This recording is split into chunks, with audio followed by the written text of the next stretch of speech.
இலங்கையில் யுத்தம் உச்சகட்டத்தை அடைந்த போது இடம்பெற்ற விடயங்கள் தொடர்பாக ஆராய்வதற்காக ஐக்கிய நாடுகள் சபையின் செயலாளர் நாயகம் நியமித்த நிபுணர் குழு தன்னுடைய அறிக்கையை ஐநா செயலாளர் நாயகத்திடம் ஒப்படைத்துள்ள நிலையில் அந்த நிபுணர் குழு தொடர்பான ஒரு பெரிய எதிர்பார்ப்பு இங்கு இலங்கையிலே பல்வேறு தரப்புகளிலும் ஆர்வம் காட்டி வெளிப்படுத்தப்பட்டு வருகின்றது. அந்த அறிக்கையில் இருக்கக்கூடிய விடயங்கள், அதனால் எழப்படுகின்ற விடயங்கள் பற்றி பலரும் பல மட்டங்களிலும் பேசப்படுகின்றது. இந்த பிரதி இலங்கைக்கு ஒப்படைக்கப்படும் என்று ஐநா செயலாளர் நாயகத்தினுடைய பிரதி பதில் பேச்சாளர் தகவல் வெளியிட்ட போதிலும் இதுவரை அத்தகைய அறிக்கை இலங்கை அரசிடம் ஒப்படைக்கப்பட்டதான செய்திகள் எதுவும் வெளியாகவில்லை. அந்த அறிக்கையை இலங்கை அரசு எதிர்பார்த்திருப்பதாக கூறப்படுகிறது. இந்த நிபுணர் குழுவை ஆரம்பத்தில் தேவையற்றது, பொருத்தமற்றது, ஏற்க முடியாது என்று அறிவித்த இலங்கை அரசு இடைப்பட்ட காலகட்டத்திலே அந்த நிபுணர் குழுவோடு தந்திரமான பேச்சுக்களில் ஈடுபட வேண்டிய நிலைக்கு கட்டாயப்படுத்தப்பட்டது எல்லோரும் எல்லோருக்கும் தெரிந்த விடயம். அந்த பின்னணியில் பல்வேறு பொது அமைப்புகளும் இந்த நிபுணர் குழுவின் அறிக்கை பகிரங்கப்படுத்தப்பட வேண்டும், குறிப்பாக இந்த யுத்தத்தினால் நேரடியாக பாதிக்கப்பட்ட மக்கள் அதை அறியக்கூடியதாக இருக்க வேண்டும் என்ற கருத்தை வெளியிட்டு வருகின்ற சூழலிலே எப்போது இது வெளியே வரும் என்ற ஒரு கேள்வி எழுந்திருக்கின்றது. இதற்கிடையில் அமெரிக்காவினுடைய அறிக்கையும் இலங்கைக்கு எதிராக மிக காட்டமாக வெளிவந்துள்ள சூழலில் சில சமயங்களில் அடுத்து வரும் சில தினங்களில், குறிப்பாக 18-21 இடைப்பட்ட காலகட்டத்தில் அமெரிக்காவுக்கு இலங்கை ஜனாதிபதி தனிப்பட்ட விஜயம் ஒன்றை மேற்கொண்டு செல்லலாம் என்ற ஒரு எதிர்பார்ப்பு இங்கு ராஜதந்திர வட்டாரங்களில் நிலவுகின்ற பின்னணியிலே இந்த நிபுணர் குழுவின் அறிக்கை அவருடைய அமெரிக்க விஜயத்தின் பின்னர் பகிரங்கப்படுத்திக் கொள்ளக்கூடிய வாய்ப்புகளே இருப்பதாக பேசப்படுகின்றது.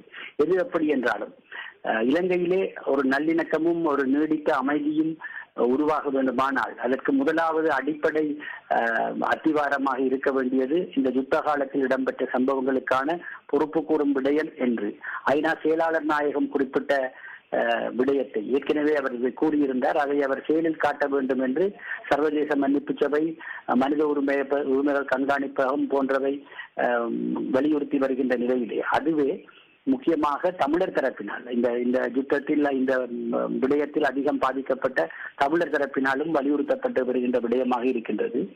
இலங்கையிலே பொதுமக்களுடைய ஒரு துளி ரத்தம் கூட சிந்தப்படாமல் இந்த யுத்தம் முடிவுறுத்தப்பட்டதாக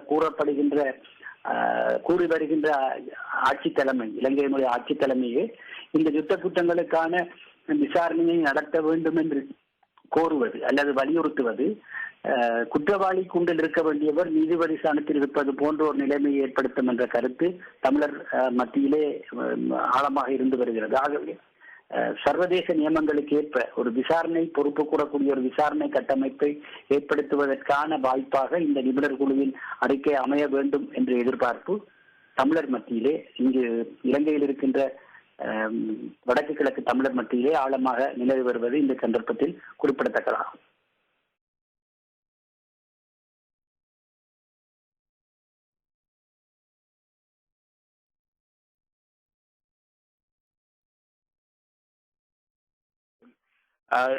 ஐக்கிய நாடுகள் சபை செயலாளர் நாயகத்தின் நிபுணர் குழு தனது அறிக்கையை செயலாளர் நாயகத்திற்கு கையளித்தமையை நாம் வரவேற்கின்றோம். மற்றும் இந்த நிபுணர் குழுவில் பங்களித்த அந்த நிபுணர்களுக்கு அவர்களுடைய வேலைக்கு நாங்கள் நன்றியையும் தெரிவித்துக் கொள்கின்றோம். நாங்கள் செயலாளர் நாயகத்தை இந்த அறிக்கையை மிக விரைவில் மக்களுக்கு வெளிப்படுத்துமாறு கோருகின்றோம்.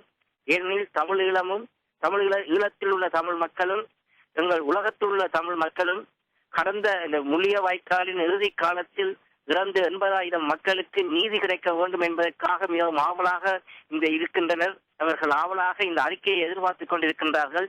எனவே இதனை காலதாமதமின்றி செயலாளர் நாயகம் மிக விரைவில் உடனே முடியும் என்றால் என்ன பொறுத்தளவில் ஒரு வாரத்துக்குள்ளே அதனை வெளியிட வேண்டும் என்றுதான் நாம் கருதுகின்றோம்.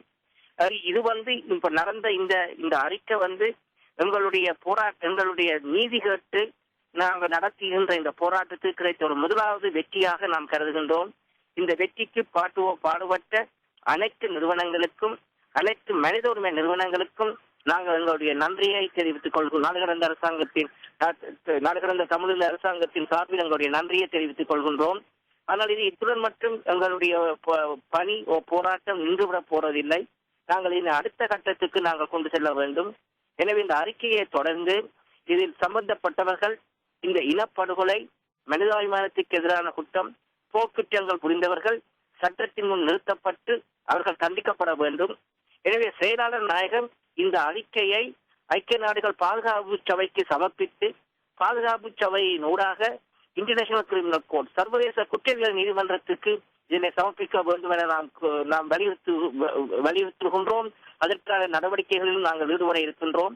அது மட்டுமின்றி இந்த அறிக்கையை தொடர்ந்து சட்டத்தின் முன் இந்த குற்றங்களை புரிந்தவர்கள் தண்டிக்கப்பட்டு அத்துடன் இம்மாதிரியான இந்த இனப்படுகொலை மீண்டும் ஈழத்தில் நடைபெறாமல் இருப்பதற்கான அரசியல் தீர்வு என்ன என்பதை பற்றியும் சர்வதேச சமுதாயம் அடுத்த நடவடிக்கையாக அது தொடர்பான கலந்துரையாடலை ஆரம்பிக்க வேண்டும் என்றுதான் நாடு கடந்த தமிழக அரசாங்கம் எதிர்பார்க்கின்றது. அதற்கான பணியில் அது தனது கவனத்தையும் செலுத்த இருக்கின்றது. நன்றி.